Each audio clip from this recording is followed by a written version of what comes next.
Hello बच्चों, तो आज जो रे डायग्राम हम ड्रॉ करने वाले it is very very important, क्योंकि इस रे डायग्राम को बोर्ड एग्जामिनेशन या तो आपके स्कूल एग्जामिनेशन में बार बार पूछा जाता है, इसलिए रे डायग्राम बहुत इंपॉर्टेंट है। प्रीवियस वीडियो में हमने रे diagram for concave spherical mirror 1 से लेके 5 तक ड्रॉ कर चुके हैं। ओके, आज के वीडियो में हम क्या करेंगे, रे डायग्राम नंबर 6, जिसमें ऑब्जेक्ट का पोजीशन रहेगा between focus F and pole P के बीच में। तो हमें ये अच्छी तरीके से समझना है क्यों इस रे डायग्राम से रिलेटेड मैक्सिमम क्वेश्चंस बार बार क्वेश्चन जो है एग्जाम में पूछे जाते हैं, और इस रे डायग्राम को किस तरीके से हमें सीखना है, ड्रॉ करना। ओके, तो देखिए, इस रे डायग्राम को अगर बाकी पांचों रे डायग्राम से कंपेयर करते तो डिफरेंस नजर आता है। वो डिफरेंस मैं सबसे पहले बताना चाहूंगा आप बच्चों को। रे diagram number 1 to 5 for concave, ध्यान में रखिए कॉनकेव की बात कर रहा हूं, कॉनकेव स्फेरिकल मिरर में रे डायग्राम नंबर 1 to 5 जो नेचर ऑफ इमेज रहता है वो रियल एंड इन्वर्टेड रहता है। और यह 6th केस में जब ऑब्जेक्ट को बिटवीन फोकस और पोल पी रखा जाएगा, इसमें नेचर वर्चुअल एंड इरेक्टेड रहता है। ये सबसे पहला डिफरेंस आपको अच्छी तरीके से समझ के नोट डाउन करना है। चलिए शुरुआत करते हैं हम रे diagram case number 6 for concave spherical mirror किस तरीके से ड्रॉ किया जाए, और साथ में आपको सारे क्वेश्चंस बताऊंगा किस लेवल के क्वेश्चन इस रे डायग्राम से पूछे जाते हैं बोर्ड एग्जामिनेशन में। तो देखिए, ये कॉनकेव स्फेरिकल मिरर सिंपल सा ड्रॉ कर लिया है। चलिए आगे की जो भी शेडेड पोर्शन है वो बता देंगे हम। इसका जो सेंटर रहेगा दैट इज पोल पी, ठीक है। एक इमेजिनरी स्ट्रेट लाइन बनाते हैं हम, this is imaginary straight line. इस लाइन के ऊपर सी फॉर सेंटर ऑफ कर्वेचर रहेगा। सी और पी के बीच का मतलब सेंटर जो रहेगा एग्जैक्ट मिडल, वो फोकस कहलाएगा। एफ से, कैपिटल एफ से रिप्रेजेंट कीजिएगा। This is also called as a principal focus, क्योंकि ये प्रिंसिपल एक्सिस के ऊपर लाइस है। एफ का पोजीशन रहेगा एग्जैक्ट मिड पॉइंट होना चाहिए सी और पी के बीच में। अब देखिए, according to condition position of object का है बिटवीन एफ एंड पी, तो इस एफ और पी के बीच में हमें ऑब्जेक्ट को प्लेस करना है।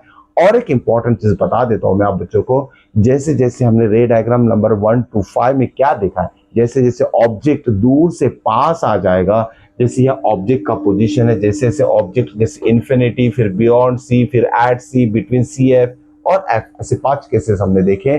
जैसे जैसे ऑब्जेक्ट पास में आता है, इमेज मिरर से दूर दूर फॉर्म होती है। ये चीज आपको अच्छे से समझ लेना है, अगर नहीं पता है तो इसे नोट डाउन करके रख लीजिए, ठीक है। अब देखिए, फर्स्ट 5 केसेस में जो रियल एंड इन्वर्टेड जो कि नेचर ऑफ इमेज है, लेकिन 6 केस में ये वर्चुअल इरेक्टेड इमेज कैसे फॉर्म होगा वो देख लेते। चल, रे डायग्राम बनाने के लिए हमें यहाँ रूल्स यूज करना पड़ेगा। सबसे पहले हम ऑब्जेक्ट बना लेते हैं जो कि बिटवीन एफ और पी है। और एक इंपॉर्टेंट चीज मैं आप बच्चों को बताना चाहूंगा, यहाँ जैसे जैसे रे डायग्राम नंबर 1 2 3 4 5 और 6 आप बनाते जा रहे हैं, एक चीज अच्छे से नोट डाउन करके रख लीजिए, आपको साइज ऑफ ऑब्जेक्ट जो है छोटा छोटा लेते जाना पड़ेगा, ध्यान में रखिएगा, जिससे कि रे डायग्राम परफेक्ट बने। अगर आपने ये 6th केस में या तो 5th केस में ऑब्जेक्ट का साइज बहुत बड़ा अगर बना लिया तो रे डायग्राम थोड़ा दिक्कत हो सकती है बनाने के लिए। तो चलिए, केस नंबर 6 जिसमें कि ऑब्जेक्ट का पोजीशन हमने एफ और पी के बीच में ले लिया। ऑब्जेक्ट को हम रिप्रेजेंट करेंगे लेटर ए बी से, तो ये ए ऑब्जेक्ट जो है ए बी से हमने रिप्रेजेंट किया है, जो कि बिटवीन एफ और पी के बीच में है। अब यह रूल्स अप्लाई करते हैं, रूल्स फॉर रे डायग्राम फॉर स्फेरिकल मिरर और कॉनकेव स्फेरिकल मिरर के लिए हम ऑलरेडी स्टडी कर चुके हैं। जिन बच्चों ने अगर नहीं ये वीडियो देखा होगा तो डिस्क्रिप्शन बॉक्स में जाके आप उस वीडियो को अच्छी तरीके से समझ के रे डायग्राम्स ड्रॉ करने की प्रैक्टिस कर सकते हैं। तो यहाँ रूल नंबर 1 क्या कहता है, whatever be the ray coming from the object if it is parallel to principal axis। देखिए, ये parallel to principal axis नजर आ रही है। After reflection it is always passes through principal focus। तो देखिए, फ्री हैंड बना रहा हूं लेकिन आपको स्केल का यूज करना है। ओके, ये प्रिंसिपल फोकस से पास होगी, ठीक है। तो ध्यान में रखिएगा, it is always passes through principal focus. इस तरीके से मैंने ये रे डायग्राम फ्री हैंड बनाया, आपको स्केल का यूज करके स्ट्रेट लाइन बनानी है और एग्जैक्ट पॉइंट से पास होना चाहिए एफ के, ठीक है। तो ये रूल नंबर 1 हमने अप्लाई कर लिया है। अब देखिए रूल नंबर 2 क्या कहता है, if a ray of light coming from the object passes through focus, देखिए रे तो आगे की तरफ जाएगी रिफ्लेक्ट होने के लिए, फोकस पीछे रह गया, तो रूल नंबर 2 यहाँ अप्लाई नहीं करते हैं। रूल नंबर 3 क्या कहता है, if a ray of light coming from the object after reflection क्या होता है, it is passes it is reflected along the same straight path. ठीक है, तो रूल नंबर 3 जो है इसे यहाँ अप्लाई कैसे करेंगे, देखिए यह टिप ऑफ द ऑब्जेक्ट जो है और ये जो सी है, ये दो पॉइंट को मिला के हमें क्या करना है, एक स्ट्रेट लाइन बना लेना है। देखिए इस तरीके से ये बन गई स्ट्रेट लाइन। ठीक है, तो ये रूल नंबर 3 हमने अप्लाई कर दिया। इसमें एरो कैसे हम यूज करेंगे, देखिए इस ऑब्जेक्ट की टिप से ये रे यहाँ फॉल हो रही है इस पॉइंट पे रिफ्लेक्टिंग सरफेस पे, और यही से ये रिफ्लेक्ट बैक हो जाएगी इस तरीके से, और जो कि सी से पास होगी। इसे समझने में थोड़ा दिक्कत हो सकती है, लेकिन ध्यान देके अच्छे से समझ लीजिए। हमें सिर्फ स्ट्रेट लाइन बनाना है जो कि टिप ऑफ द ऑब्जेक्ट और सी से पास होना चाहिए। यहां से आगे की तरफ हम यहाँ एरो देंगे और इधर रिफ्लेक्टेड रे पीछे की तरफ बताई गई, जो कि दोनों इंसिडेंट रे और रिफ्लेक्टेड रे का डायरेक्शन डायरेक्शन नहीं बोलेंगे यहाँ, पाथ जो है सेम ही रहेगा। ओके, अगर आपको ये रूल नंबर 3 नहीं अप्लाई करना है तो आप रूल नंबर 4 भी अप्लाई कर सकते हैं, उससे भी रे डायग्राम बन जाएगा। ओके, जैसे कि एंगल ऑफ इंसिडेंस और एंगल ऑफ रिफ्लेक्शन दोनों सेम होता है। अब करना क्या है आपको, देखिए ये दो रिफ्लेक्टेड रे रूल नंबर 1 और 3 यूज करके मुझे यहाँ दो रिफ्लेक्टेड रे मिली है और दिख रहा है ये और आगे बढ़ते जाएगी, कहीं भी ये इंटरसेक्ट नहीं होगी। लेकिन आपको इसके बारे में नहीं सोचना है, आपको जो रिफ्लेक्टेड रे ये बैकवर्ड एक्सटेंड करना है। बैकवर्ड मींस मिरर के पीछे साइड में, तो देखिए इस तरीके से ये बैकवर्ड एक्सटेंड करना है और डॉटेड लाइन से बनाना है ये रेस। इस तरीके से डॉटेड लाइन से हमें रेस बनाना है। ठीक है, इसे स्ट्रेट एक्सटेंड करोगे आप जहां तक ये, जब तक ये क्या इंटरसेक्ट नहीं करेगी। ठीक है, इस तरीके से इंटरसेक्ट नहीं करेगी, तो मान लेते ये इंटरसेक्ट यहां कर रही है। ओके, तो देखिए फ्री हैंड बनाया, आपको स्केल यूज करके ये बनाना है, और ये दोनों रिफ्लेक्टेड बैकवर्ड एक्सटेंड करोगे तो कहीं ना कहीं जाके ये इंटरसेक्ट जरूर करेगी। तो देखिए ये जो पॉइंट ऑफ इंटरसेक्शन मेरा यहाँ बन चुका है। ओके, इस तरीके से ये point of intersection, just imagine.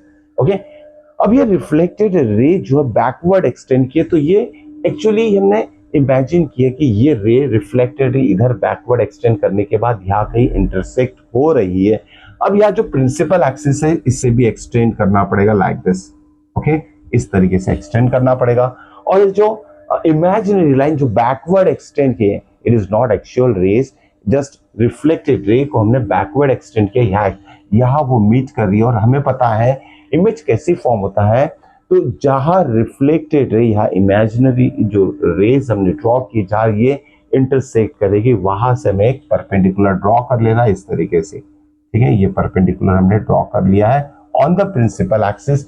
सिर्फ इसी रे डायग्राम में हमें प्रिंसिपल एक्सिस को एक्सटेंड करना है बिहाइंड द मिरर। तो यह जो इमेज फॉर्म हो रही है वो कहाँ हो रही है, इस मिरर के पीछे में फॉर्म हो रही है। ये चीज आपको अच्छी तरीके से समझना है। ओके, तो यहां हम क्या क्या सीखे, देखिए रे diagrams for the concave spherical mirror when the object is placed between F and P. ठीक है, रूल नंबर 1 और रूल नंबर 3 अप्लाई करके हमने दो रेज, रिफ्लेक्टेड रेज यहाँ बनाई है, और इसी दोनों रिफ्लेक्टेड रेज को हमने बैकवर्ड एक्सटेंड किया, जो कि इस पॉइंट पे वो इंटरसेक्ट कर रही है, और इस जहां इस पॉइंट पे ये इंटरसेक्ट करेगी वहां से perpendicular to the principal axis बना लिया हमने। यहां नाम देंगे इस इमेज को A dash B dash. So this is the image okay of the object.